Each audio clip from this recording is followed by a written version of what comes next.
오믈렛을 만들기 위해서는 달걀부터 깨트려야 한다는 서양 속담이 있습니다.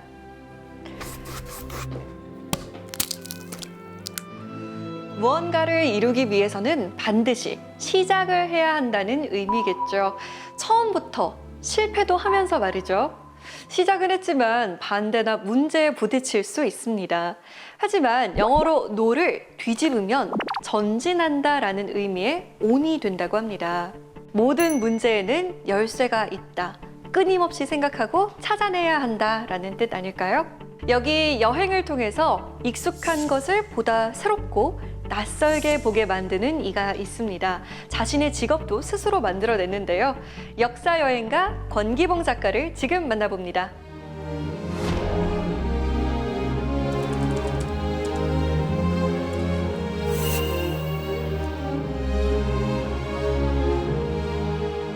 한국 사회가 워낙에 빨리 변해가니까 이 문화재 현장도 그냥 볼 때는 되게 오랜 기간 이렇게 지속되는 것처럼 보이지만 정말 한시가 다르게 하루가 다르게 변해가거든요.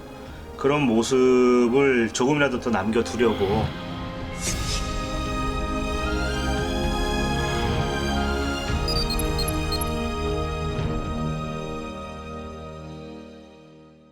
네, 작가님 반갑습니다. 네, 안녕하세요. 네, 역사 여행가 네. 직접 만든 직업이라고 들었습니다. 원래는 방송 기자로 일을 하다가 여행도 좋아하고 역사도 좋아해서 제가 이제 여행을 하면서 느낀 감정들 그리고 어떤 가치들을 좀 공유하고 싶어서 뭐 글도 쓰고 책도 쓰고 이야기도 이렇게 하다 보니까 그런 직업명이 붙게 됐습니다. 역사를 통한 여행 뭐 하는 사람이라는 의미로요. 만족하십니까?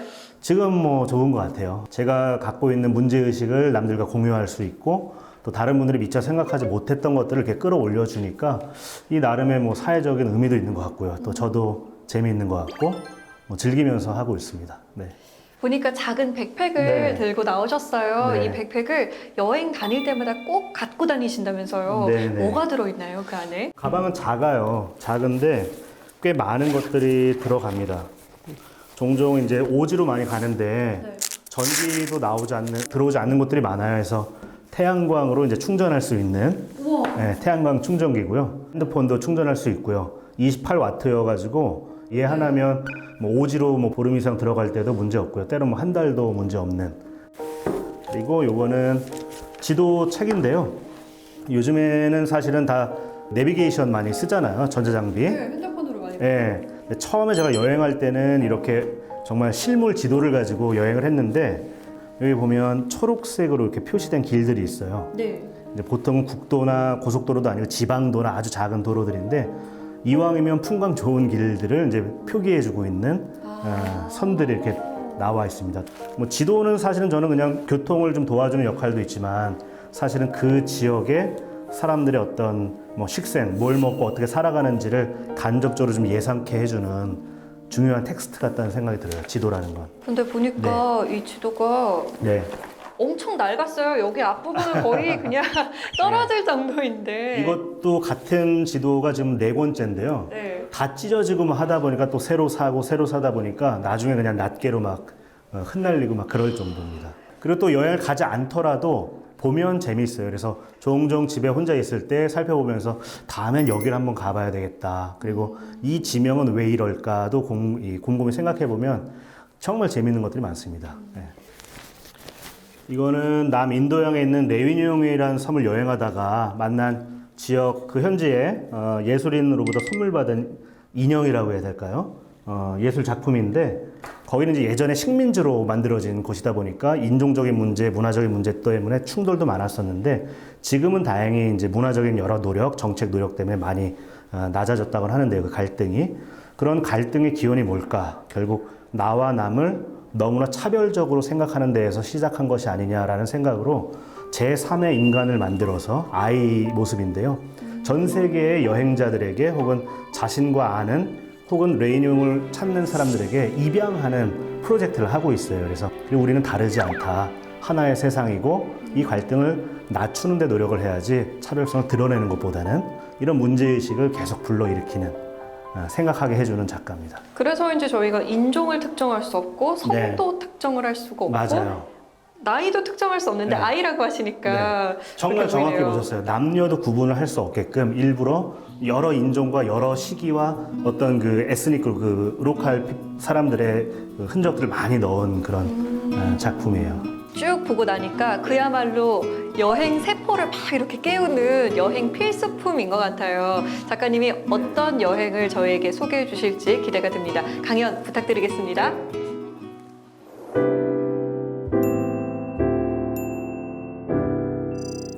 네, 안녕하세요.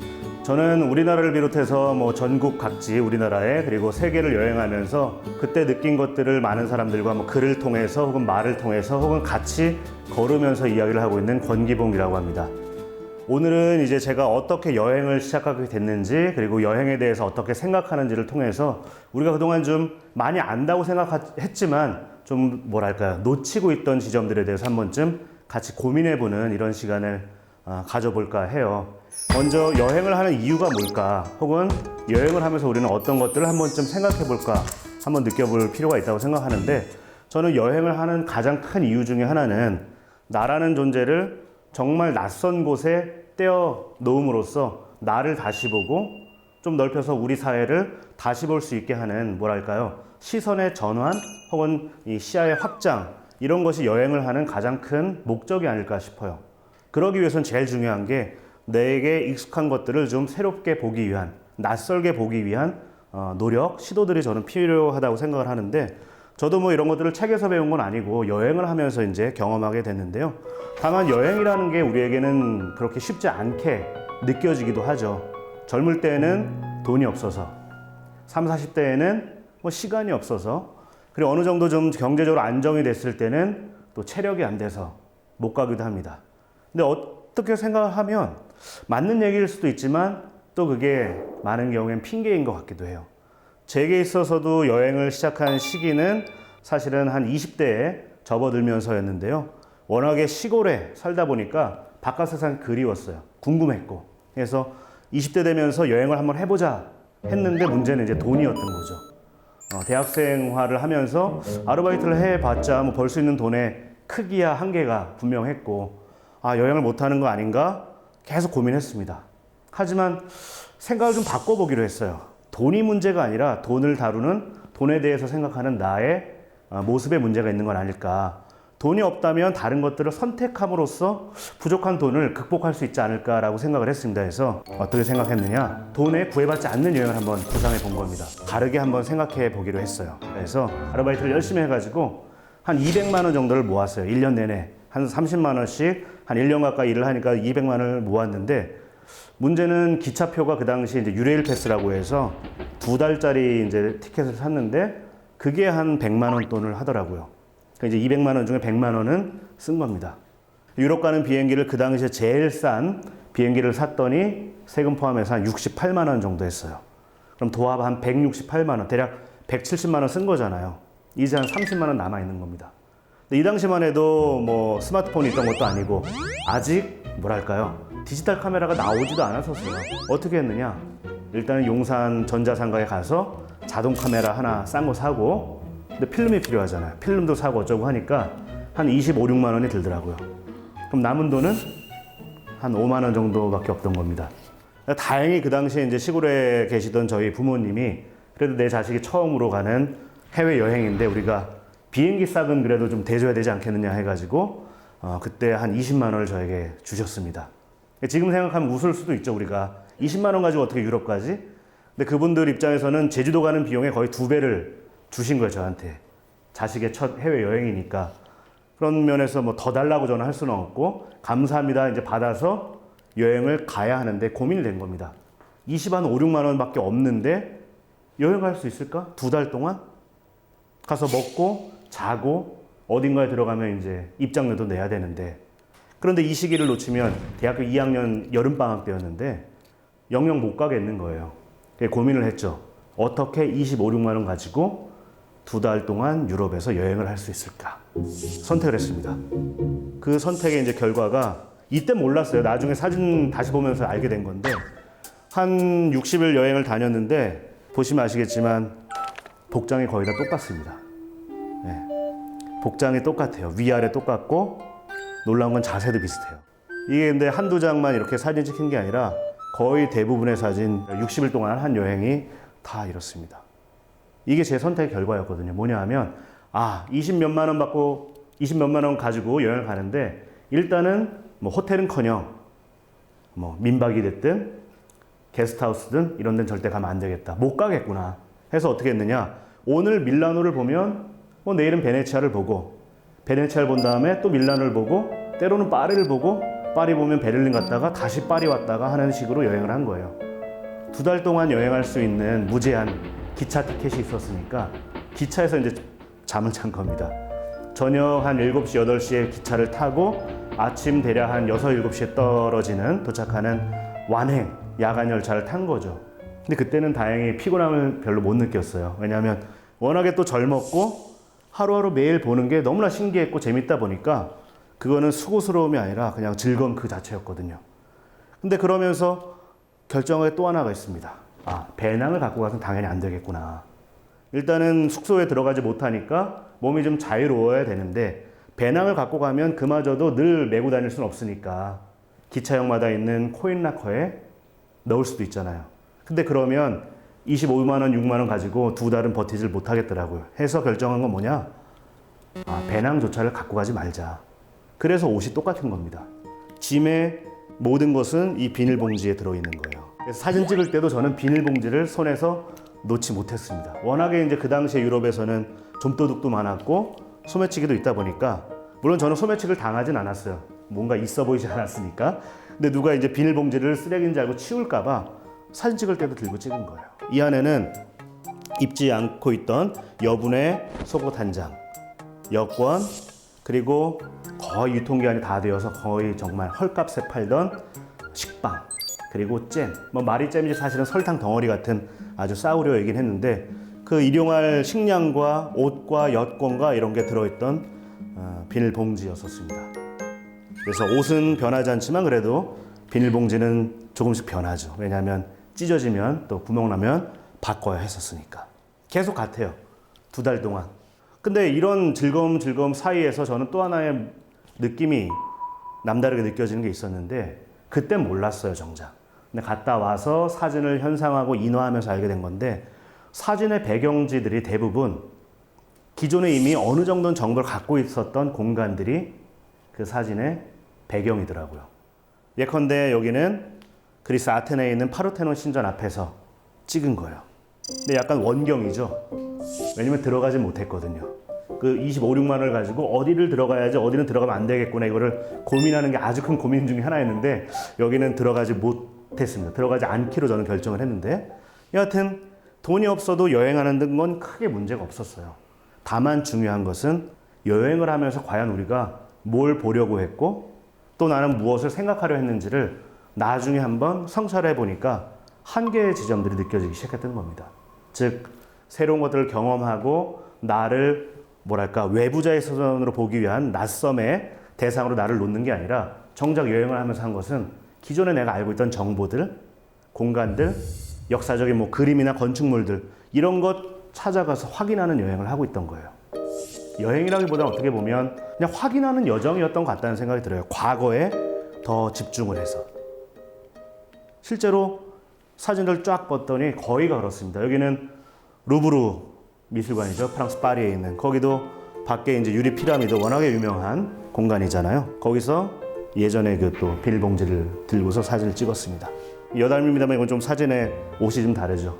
보다못한 다른 여행자가 너무 옷이 좀 냄새가 나는 것 같다라고 해서 자기가 갖고 있던 옷을 하나 저에게 줘가지고 셔츠가 이제 이때부터는 바뀌어요.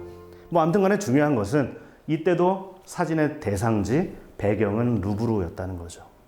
그 루브르에 들어가서는 이제 보통들 많이 가서 보는 거죠. 줄을 길게 섭니다. 길게 서서 딱 하나의 대단한 역사적인 유물을 이제 친견하죠. 그리고서는 실망합니다. 일반적으로는. 모나리자 보려고 그 수십 미터의 줄을 섰는데 보면 실망을 해요. 사진은 제가 이렇게 크게 찍어놨지만 실제로 보면 한 30cm 될까요? 정말 작아요. 근데 작은데 왜 그렇게 사람들이 저기에 그렇게 집중을 해왔고 책에 실려왔는지 그때는 이해를 잘 못했어요. 모나리자의 존재만 확인했을 뿐이죠. 왜 이걸 봐야 됐지? 무슨 가치가 있을지? 이런 것들은 이때는 잘 몰랐습니다. 이랬던 저에게 큰 충격을 준 것은 그 다음 여행에서였어요. 이때는 이제 스페인으로 떠났는데 보통 이제 여름철이 되면은 토마토를 막 던지면서 축제를 하기도 하는 그 토마토 축제로 유명한 곳이죠. 근데 거기에서 가서 길거리를 이렇게 거닐고 있었는데 한 무리의 사람들을 만나게 됩니다. 근데 특이하게 이 사람들이 목에 그리고 가슴팍에 무언가 사진 판넬을 하나씩 걸고 있었어요. 가서 되는 영어 안 되는 영어 막 섞어가지고 여쭤봤죠. 어떤 분들이냐, 왜 여기 와서 이렇게 하고 있느냐 물어봤더니 이분들의 얘기는 내 아들, 딸 혹은 남편 혹은 아내가 현재 교도소에 수감 중이다. 복역돼 있다 하는 거예요. 아니 왜 그러지? 여쭤봤더니 그분들 얘기로는 독립운동을 너무나 열심히 하다가 경찰에 체포가 되었고 나중에 재판의 결과 교도소에 수감이 됐다는 겁니다. 유럽 하면 왠지 좀 낭만적이고 무언가 로맨틱하고 이런 거로만 저는 생각을 하고 있었는데 팜플로나 시내가 이 일군의 시위 대열로 다 꽉 차 있었던 거예요. 이상해서 또 물어봤죠. 했더니 제가 정작 몰랐던 유럽의 역사, 더 국한해서 얘기하면 스페인의 역사에 대해서 이때 조금 눈을 뜨게 됐습니다. 이 팜플로나가 있는 지역을 비롯해서 바르셀로나가 있는 이 지역들은 하나는 바스크 주고 하나는 카탈루냐라고 불리는 주인데 스페인이라는 하나의 큰 왕국의 통폐합이 된 지는 얼마 되지 않았던 거예요. 다 독립적인 왕국을 유지하고 있다가 마드리드를 중심으로 하는 스페인의 통폐합이 됐던 거죠. 그 과정에서는 폭력도 있었고 또 억압도 있었고 해서 적지 않은 사람들은 지금까지도 우리는 독립을 해야 되겠다라고 주장하는 분들이 있었고 그런 와중에 이렇게 구속되는 일들도 나왔던 겁니다. 중요한 거는 유럽도 다 아름답고 낭만적이고 로맨틱한 결과, 내가 알고 있는 그런 관념 속의 유럽으로서만 존재하는 것이 아니라 여기도 사람 사는 곳이었구나. 여러 갈등이 있고 고민이 있고 그 와중에 폭력도 있고 이런 모순들을 극복해 가기 위한 또 사람들의 노력이 있는 곳이기도 하구나. 유럽도 사람 사는 곳이었구나. 근데 왜 정작 나는 유럽의 과거만을 봐왔지? 혹은 유럽의 다 뒤에 박제된 것처럼 박물관, 미술관 속에 있는 것만을 나는 쫓아왔을까 하는 생각을 하면서 내가 너무나 근시안적으로 또 좁은 시각으로 세상을 봐왔구나 하는 생각을 하게 됐습니다. 그러면서 시선을 한국으로 돌렸죠. 과연 나는 그동안 한국 여행을 어떻게 하고 있었을까? 사실 제가 대학에 진학하면서 여행을 좋아해서 다녔던 우리나라의 수많은 여행지들은 기존에 정보 많이 없다 보니까 유홍준 교수의 나의 문화유산 답사기 이런 것들을 마치 교과서 삼아서 많이 여행을 다녔어요. 그 책을 따라서 여러 군데를 다녀보니까 주로 대상지는 우리나라의 한반도에 있어서의 삼국시대 혹은 고려왕조 때로는 조선왕조 시절에 한마디로 한 500~600년 전에 공간을 주로 저는 여행을 하고 있었던 겁니다. 그런데 유럽에 가서 이 느낌을, 이 성찰을 해보니까 그동안 내가 살아가는 이 땅의 행정, 입법, 교육, 여러 가지 문화의 원천이 되고 우리가 살아가는 모습의 기원이 된 곳들은 정작 수백 년 전의 역사라기보다는 제 개인적인 생각으로는 지난 100년의 역사 속에 더 많이 기반을 두고 있다는 이제 결론을 내리게 됐어요. 해서 근현대, 말 그대로 지난 100년의 시간들을 찾아보기 시작한 거죠. 그러면서 예전에 우리들이 했던 여행들을 한번 되돌아보기 시작했습니다. 대표적으로 여행지 중에 아주 유명한 곳이죠. 많은 사람들의 사랑을 받고 있는 제주도. 이 제주도에 가면 우리 보통 어떤 여행을 하나요? 보통 이제 우리 가면 천지연폭포, 폭포도 보고요. 또 이렇게 아버님, 어머님 모시고 가서 재미있는 설정샷도 찍고요. 또 이렇게 돌하르방을 비롯해서 미니어처나 거리 조형물, 예술품들 이런 걸 또 집중해서 보기도 합니다. 또 친구들과 가서 아주 아름다운 배경을 놓고 사진도 찍고 이렇게 인증샷 개념을 많이 찍어요. 보통은 멋있거나 예쁘거나 맛있거나, 아니죠, 맛있다기보다는 예쁘게 찍히는 음식이거나 이런 것들을 보통 올립니다. 노을 사진, 일출 사진 이런 거. 여행을 요즘에 여행 싫어하는 사람 없잖아요. 꼭 여행 가서 또 사진도 많이 찍게 되는데 그 기억을 간직하려고 보통 언제 혹은 어떤 상황에서 여행 갔을 때 이렇게 사진을 남기세요? 저는 대상을 찍는 거는 전형적인 사진을 찍진 않는데 제가 인증샷을 찍어야 할 때는 꼭 남들이 찍었던 곳. 네. 심지어 그 사진을 보면서 막 찾아봐요. 여기가 멋있게 나왔던데 어디야? 막 이러면서. 인증샷 명소. 네, 명소를 가서 찍고 그러면 거기에 꼭 사람들이 이렇게 줄 서 있더라고요. 그러면 저도 줄 서서 찍고 이러거든요. 근데 돌아오면 너무 똑같은 여행을 한 기분도 들고 너무 똑같은 사진을 남긴 것 같아서 어쩐지 좀 마음이 허하기도 하고 그렇더라고요. 그리고 하나 제가 좀 더 덧붙인다면 나중에 시간이 지나서 기억이 잘 안 나실 것 같아요. 줄 섰던 기억만 나고. 네. 근데 이게 제주도의 전부일까? 하는 생각을 역시 한번 해보게 됐어요. 당연히 전부는 아니었던 거죠. 예를 들어서 우리가 많이들 가는 제주도를 간다면 꼭 한 번 가게 되는 곳에서 저는 그걸 발견했습니다. 발견했다기보다는 원래부터 있어 왔고 존재해 왔지만 제가 보지 않았던 것을 이제 보게 됐던 거죠. 바로 성산일출봉, 많이 가는 곳인데 보통은 올라가면 정상으로 올라가죠. 올라갔다가 내려올 때 차를 타고 곧장 떠납니다. 때로 시간이 좀 있다 그러면 내려오다가 오른쪽으로 내려가서 뭐 해녀의 집에서 회 한 접시 먹고 떠나가는 분들도 많죠. 보통은 그렇습니다. 근데 여기서 내려와서 내려올 때 왼쪽으로 한번 내려가 보셨는지 모르겠어요. 일반적으로. 한번 왼쪽으로 내려가 본 적이 있으신가요?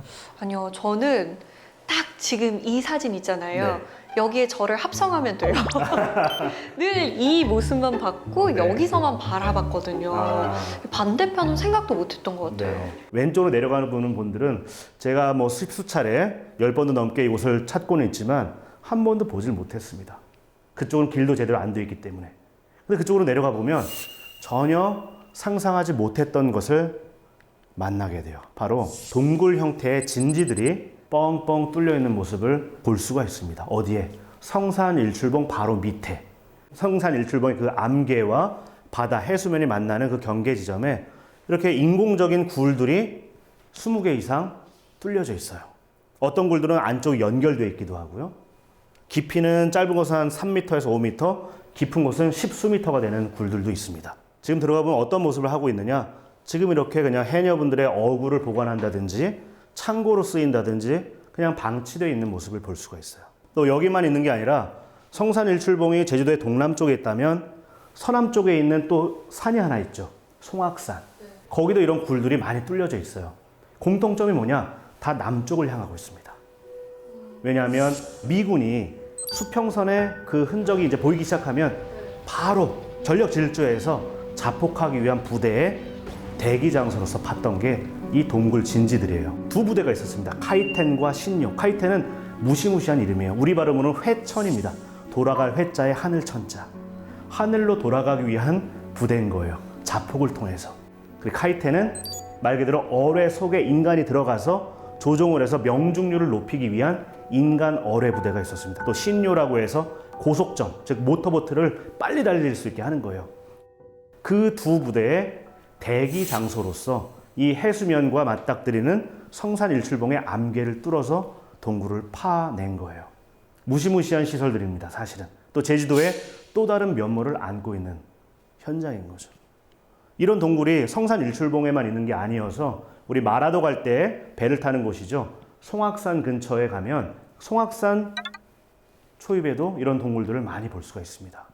정말 많아요. 제주도의 동쪽과 남쪽, 남해안을 따라서 이런 동굴들이 100개가 넘게 파여져 있지만 많이들 그냥 우리가 인식하지 않으니까 잊혀진 존재로서 지금은 남아있는 거죠. 근데 이렇게 동굴만 있었느냐? 그렇지 않습니다.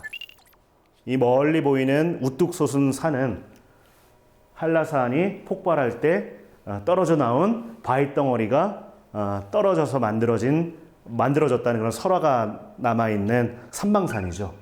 이 삼방산이 잘 보이는 넓은 들판에 자세히 보면 좀 특이한 구조물이 보이실 겁니다. 여기, 여기, 여기. 여기만 있는 건 아니에요, 사실은. 이 주변에 수십 개의 똑같이 생긴 구조물들이 있어요. 이게 뭐냐? 가까이 가서 살펴보면 이런 모습을 하고 있습니다. 엄청나게 큰 전투기 경납고예요.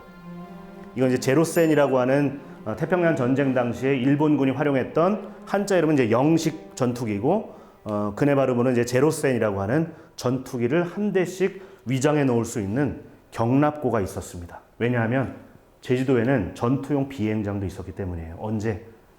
바로 일제강점기 때 두 개가 있었습니다. 정뜨르 비행장과 알뜨르 비행장.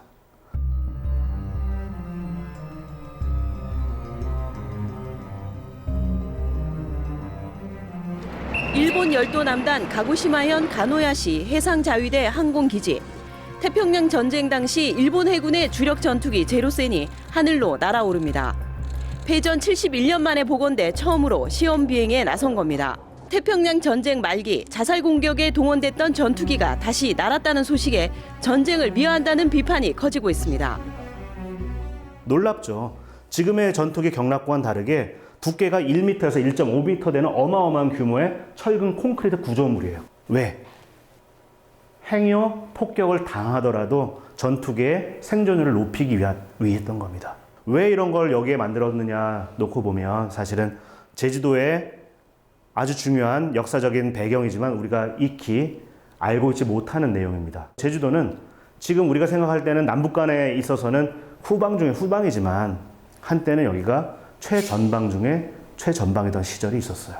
일제강점기 때. 특히나 군사적 요충지로 아주 중요했습니다. 태평양 전쟁 말기가 되어서는.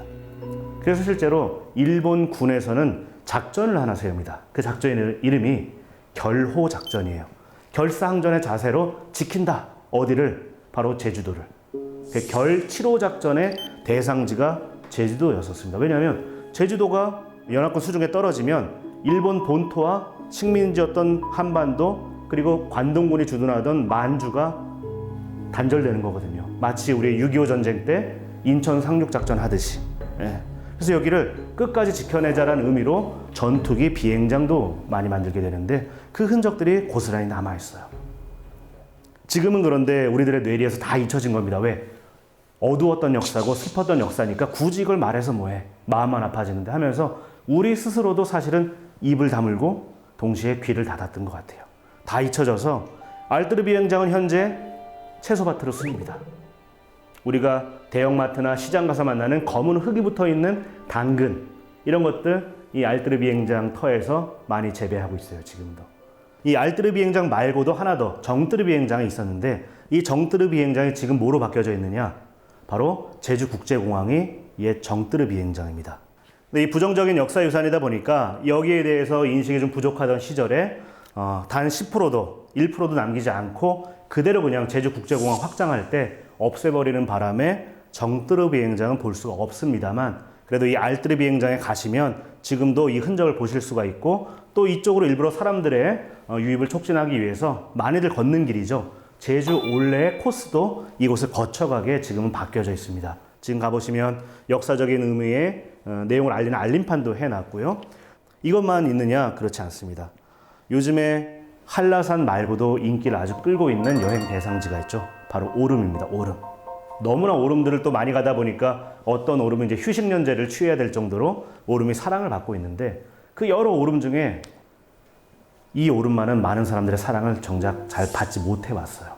가마오름이라고 하는 제주도의 남서쪽에 있는 한 오름인데 이 오름은 특이하게 지하가 개미굴처럼 복잡한 미로 구조를 하고 있습니다. 당시 일본군이 가장 두려워했던 미군의 모습이 뭐였느냐? 바로 폭격이었거든요. 폭격을 하면 군사시설을 비롯해서 통신 시스템 다 망가지니까 중요한 군 부대들은 지하로 숨어들었어요. 그런 군 부대의 주둔지로서 혹은 위장진지로서 만든 곳이 바로 이 가마오름 지하 동굴진지예요. 물론 일본군이 스스로 파진 않았습니다. 이곳에서 일을 한 사람들은 제주도민들 그리고 광주와 전라도, 경상도에서 강제 동원되어 온 조선인들이 이 굴을 팠던 거죠. 근데 역시 이곳도 슬픈 역사, 어두운 역사의 공간이다라고 해가지고 거의 자연 붕괴 직전에 내몰렸던 곳입니다. 근데 다행히 제주도의 다른 면모 혹은 우리가 익숙하게 봐왔던 것들을 낯설게 보려는 시도는 저만 했던 건 아닌 것 같아요.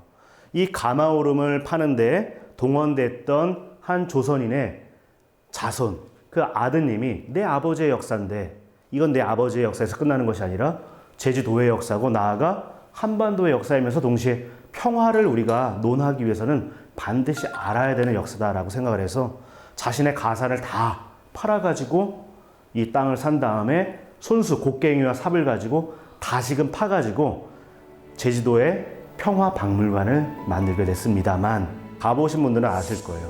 오랜 기간 문을 닫고 있었다는 것을. 왜냐하면 제주도에 가서 이런 공간을 보려고 하지 않거든요. 홍보도 잘 안 돼 있고 홍보도 잘 안 하고 주로 먹으러 가고 또 걸으러 가고 뭐 등산하러 가고 혹은 예쁜 사진 찍으러 가는데 휴식하러 가는데 이런 골치 아픈 어두운 이런 걸 봐서 뭐해 하다 보니까 사실은 경영난에 빠지면서 문을 닫을 수밖에 없었어요. 물론 최근에는 한 독지가의 도움으로 다시 문을 열긴 했습니다만 바로 이러한 모습이 제주도가 갖고 있는 또 하나의 가장 큰 특징이라는 거죠.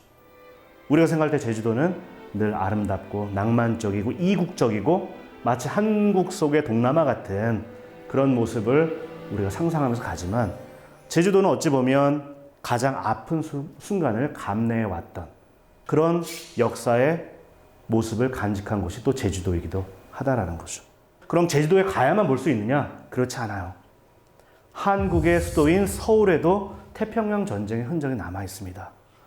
이때 당시에 이제 연합군의 상륙을 저지하기 위해서 성산 일출봉이나 이런 데 지하동굴 진지도 만들고 전투기가 오면은 요격하기 위해서 토치카, 즉 반공포 진지를 뭐 어승생 오름이나 이런 데 꼭대기에 만들기도 했지만 서울도 마찬가지로 폭격의 예상지 중에 하나였어요. 그래서 어떻게 했느냐? 당시 미군이 폭격할 때 썼던 주요한 무기 중에 하나는 소위탄이라는 폭탄이에요. 말 그대로 불을 붙이는 폭탄입니다. 근데 그 당시엔 건축물이 대부분 목조 건축물이다 보니까 한 군데 불이 붙으면 번질 수밖에 없잖아요. 근데 옛 서울은 기본적으로 청계천을 중심축으로 해서 도로가 동서를 길쭉하게 이렇게 나아져 있었어요. 길이 그러니까 당연히 건물들도 동서를 길쭉하게. 그런 상황에서 불이 한 군데 딱 붙는다 하면 불이 번질 수밖에 없잖아요. 그래서 일제 때 어떻게 했느냐? 소개공지라는 걸 조성합니다. 소개공지, 즉 소개시켜서 공터를 만든다 해서 동서 기준으로 길쭉한 서울을 종단하는 공터를 만들어 버려요. 그게 지금의 서울의 종로, 을지로, 퇴계로를 연결하는, 수직으로 연결하는 도로들의 기원이에요, 사실은. 나중에 1960, 70년대에 가서는 큰 건물군이 그 소개공지에 들어서기도 합니다. 그리고 예전에 경희궁이 있었던 곳이고 지금은 서울 역사박물관이 있는 뒷뜰에 가보시면 주차장 한쪽에 반공호 구조물을 볼 수 있습니다. 태평양 전쟁 때 일본이 파둔 반공호가 남아있는 거죠. 서울이란 공간마저도 한국의 수도에도 이 흔적이 고스란히 남아있어요. 즉 우리가 시선만 조금 달리해서 살펴보면 내 일상 주변이 다 역사의 흔적들인 겁니다. 역사라는 건 지금 우리들이 맞닥뜨리고 있는 고민과 갈등의 순간에 영향을 미치잖아요. 그 당시에 사람들이 했던 고민에 지금도 비슷한 상황들이 펼쳐질 때 그 고민을 가져다가 우리는 활용함으로써 시행착오를 줄여나가지 않습니까? 역사는 지극히 현재적이면서 동시에 그렇기 때문에 미래적인 것인데 우리 주변이 우리에게 많은 이야기들을 선사해주는, 전달해주는 아주 중요한 역사 교과서 같다는 것들도 여기서 또 발견할 수 있는 거죠. 혹은 제주도만 그럴까요? 서울만 그럴까요? 즉 한반도에만 이런 복잡다단한 역사가 있을까요? 그렇진 않습니다. 최근에 한국 사람들이 여행을 많이 가는 곳입니다. 바로 베트남, 다낭 혹은 호이안. 다낭이나 호이안 가서 좋은 리조트에서 아름다운 풍경 보면서 먹고 마시고 쉬는 것도 나쁘진 않습니다만 한 걸음만 조금 발길을 옮겨보면 전혀 예상하지 못했던 풍경들도 만날 수가 있어요. 이 빈목이라는 지역에 가면 역시나 제주도가 그래야 했던 것처럼 땅굴이 있어요. 근데 용도가 좀 다릅니다. 여기는 용도가 단순히 군사적인 용도로 파낸 그런 땅굴이 아니에요. 마치 호치민 시티에 가면 있는 구찌 땅굴처럼 베트콩들의 무슨 군사진지나 이런 게 아닙니다. 이 사진에 보면 지하에서 찍은 지하 우물이에요. 땅굴 속에 우물도 있고요, 거리도 있고요, 방들도 있고 심지어 학교와 마을 회관도 있어요. 어디에? 땅굴 속에.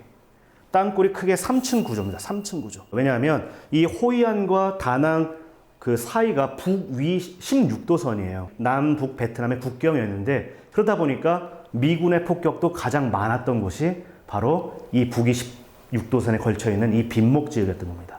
근데 민간인들 입장에서는 그 폭격 속에선 살기가 너무 어려웠던 거죠. 그래서 이들이 택한 방식이 뭐냐? 내 땅을 버리고 떠나갈 수는 없으니까 땅속으로 파고든 거예요. 우리의 이 석질, 토질과는 다르게 이곳은 점토 땅이거든요. 그래서 파고 내려갈 수가 있어서 무려 지하 3층 구조로 총 연장 10km가 넘는 땅굴을 파서 지하 마을을 만들게 됩니다. 제가 베트남 다낭이나 호이안에 갈 때마다 종종 찾는 곳이지만 방명록을 아무리 찾아봐도 한글은 보기 어려워요. 그나마 이제 이곳을 찾는 외국인은 미국 사람들이 좀 종종 찾는 것 같고요. 그리고 베트남에 여행 오는 또 프랑스 사람들이 찾는 것 같은데 한글은 정말 찾아보기 어렵습니다. 왜? 우리가 생각하는 베트남은 휴양지니까. 맛있는 열대 과일을 먹을 수 있는 곳이니까. 보통 그런 것에 집중을 해서 여행을 하고 또 그런 것들이 SNS에 올라오지만 이곳이 어찌 보면 한국과 또 때려 뗄 수 없는 관계에 있거든요. 왜? 한국군의 또 주둔지도 다 이 일대였습니다. 베트남 전쟁 시기에. 그런 역사가 교집합이 벌어지는 곳이지만 우리가 여행을 하면서는 굳이 저런 것까지 보고자 하는 호기심 혹은 열정까지는 없었던 것 같아요. 하지만 이곳을 한번 나중에 가시면 찾아가 보시는 게 어떨까? 이들은 그 극한의 공포 상황 속에서 어떻게 살아가고자 노력했고 그 삶의 열망은 지금 어떤 모습으로 또 발현되고 있는지 이런 걸 통해서 사실은 다른 존재와 나라는 존재를 비교해보고 즉 차이점도 찾아보고 공통적인 고민도 찾아보면서 나를 좀 더 객관적으로 볼 수 있게 해주는 것 이게 어찌 보면 우리가 여행을 하는 가장 큰 이유가 아닌가 싶어요. 여행이라는 것이 꼭 멀리 떠나야 여행이라고 저는 생각하진 않아요. 내가 출퇴근하는 출퇴근로를 한 번쯤 바꿔서 가보는 것, 바꿔서 가면서 미처 내가 보지 못했던 것들을 보고 그것이 나에게 또 다른 어떤 호기심을 불러일으키면서 동시에 생각거리를 마련해 준다면 그게 곧 여행이지 않느냐. 즉 나라는 존재 혹은 우리 사회라는 이 존재를 조금 더 낯설게 보기 시작하면서 내가 미처 몰랐던 나의 모습을 발견해 보고 나의 장점과 단점과 한계들을 다시금 성찰할 수 있는 계기를 마련해 본다면 스스로 그것이 곧 저는 여행이라는 생각이 드는 거예요. 즉 시선이 제일 중요하다 이겁니다. 시각이 제일 중요한 거죠. 우리가 여행을 가서 사진을 찍을 때도 프레임 안에 들어오는 것에 집중을 해서 사진을 찍고 보지만 이 바깥에는 전혀 예상하지도 못했던 많은 내용들이 숨어 있어요. 사람의 얘기일 수도 있고 자연에 대한 얘기일 수도 있고 사람 간의 관계 혹은 배려일 수도 있고요. 혹은 미처 내가 보지 못했던 우리들의 한계일 수도 있는 거죠. 뭘 통해서? 여행을 통해서. 여행은 뭐다? 다른 시선으로 다른 생각을 시작해보는 출발. 그게 저는 사실은 여행의 시작이라고 생각합니다. 세상에 이런 말이 있죠. 하늘 아래 새로운 것이 없다. 근데 그 말이 반은 맞고 저는 반은 틀리다고 생각을 해요. 왜냐하면 세상 하늘 아래 새로운 것이 없지만 그것을 다시 보기 위한, 낯설게 보기 위한 시도들을 시작한다면 그것은 세상에 그대로 그냥 막 흩뿌려져 있는 단순한 내용들이 아닐 거기 때문에 그렇습니다. 세상을, 그리고 주변을 새로운 시각으로 보기 위한 시도들을 시작하는 것, 그것이 여행의 시작점이 되어야 하지 않을까 하는 생각을 마지막으로 오늘 강연 마치겠습니다. 고맙습니다.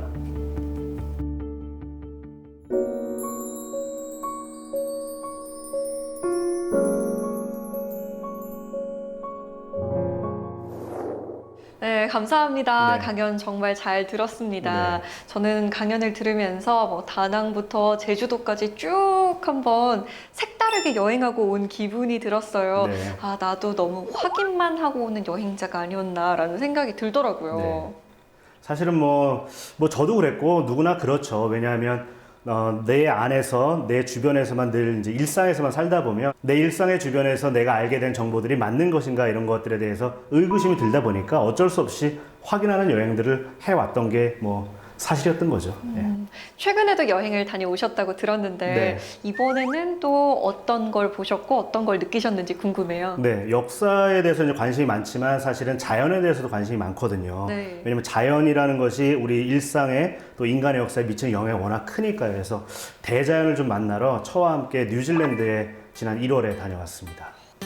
네, 여기는 이제 뉴질랜드 남섬에 있는 밀포드 트랙이라는 곳인데요. 네. 밀포드 트랙과 루트번 트랙을 한 6박 7일에 걸쳐서 걸었어요. 배낭에 이제 모든 먹을거리, 입을거리를 넣고 이제 걸었는데 그 이름도 그렇고 사실은 이 곡의 이름 맥키논 패스도 저에겐 너무나 신기하게 다가왔습니다. 야, 맥키논 패스를 맥키논 고개를 막 넘고 있는데 눈이 내리고 있습니다. 그것도 한방눈이에요. 이제 한방눈이 들고 있어요. 내리고 있어요. 야.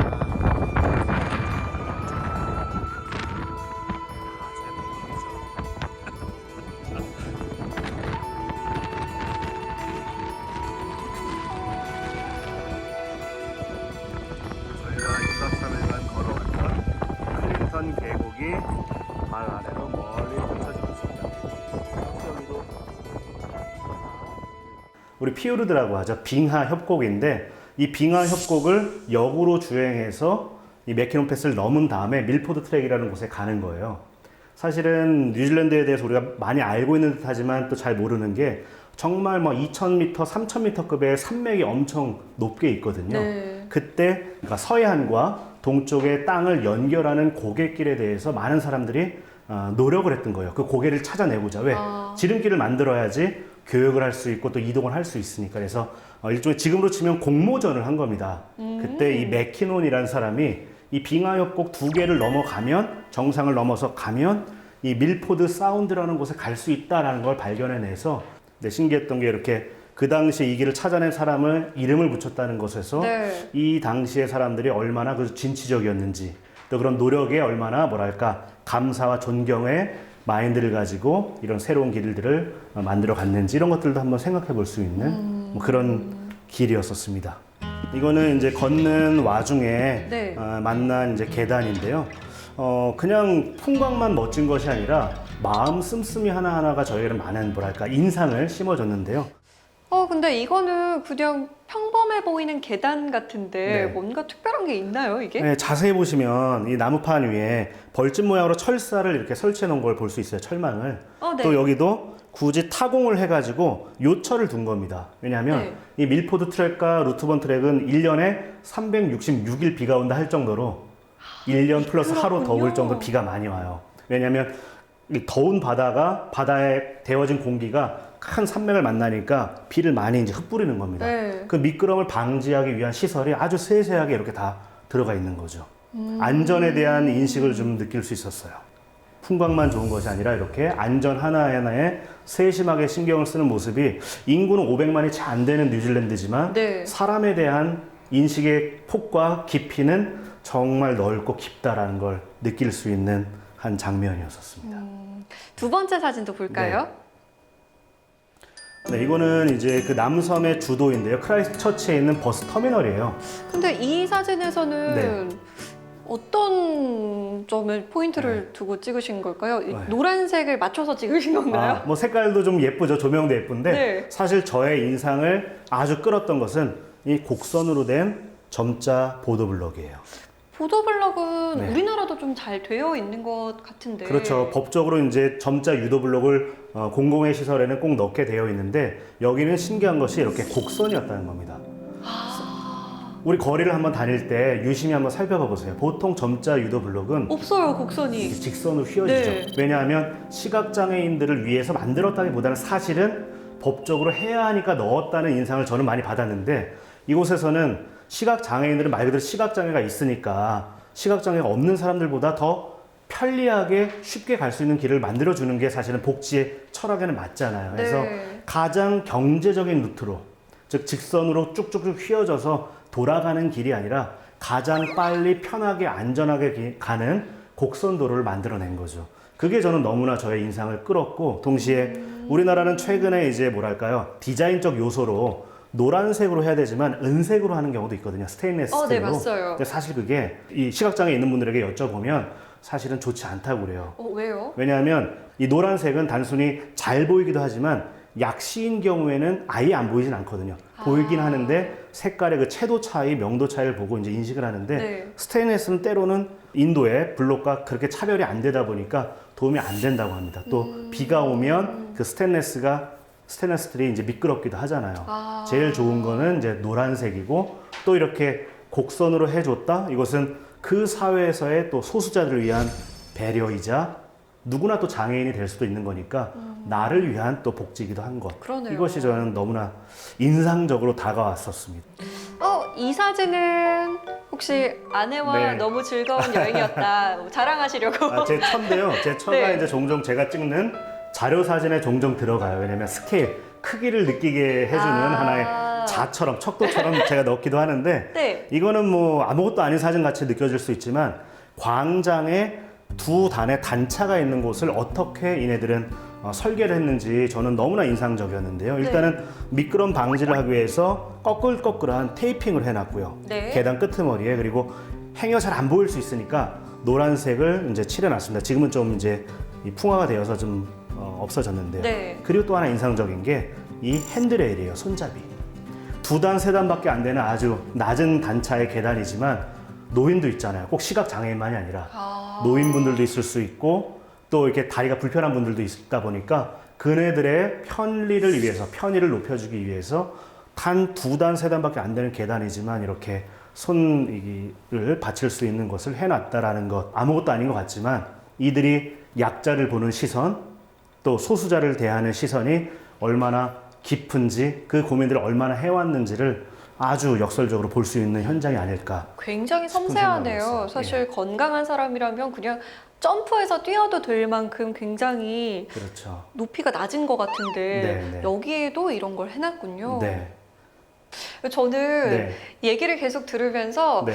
선생님의 이 눈을 좀 닮고 싶다라는 생각이 들었어요. 네. 저희는 그냥 보는 건데 네. 선생님은 좀 색다른 시선으로 보시는 것 같아요. 네. 연습하신 건가요? 아니면 어떤 계기가 있었나요? 카메라를 좀 넣어두고 주머니에 넣어두고 여행을 하면서 어느 공간에 가서라도 일단 자료로 써야 되는 사진들을 찍은 다음에는 일단 좀 머뭅니다.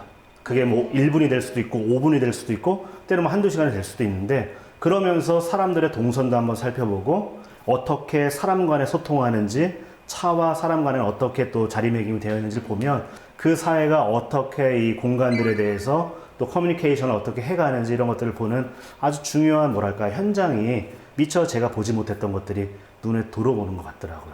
그러면 때로는 공통점도 발견하고 때로는 차이점도 발견하면서 아 여기는 왜 이런 걸 하게 됐을까? 그 과정에서 어떤 고민들이 있었을까? 혹은 우리는 어떤 지점들을 놓치고 있을까? 이런 것들을 보면 여행이라는 것이 그냥 단순히 멋지고 예쁘고 맛있는 것만이 아니라 나, 우리 사회, 그리고 우리 주변을 돌아보게 하는 또 하나의 뭐랄까 중요한 질문지 역할을 하는 것 같기도 하다는 생각이 들더라고요. 네. 이제 좀 확인을 위한 여행은 조금 덜 해야겠다라는 생각이 드네요. 오늘 강연 정말 감사했습니다. 고맙습니다. 네, 고맙습니다.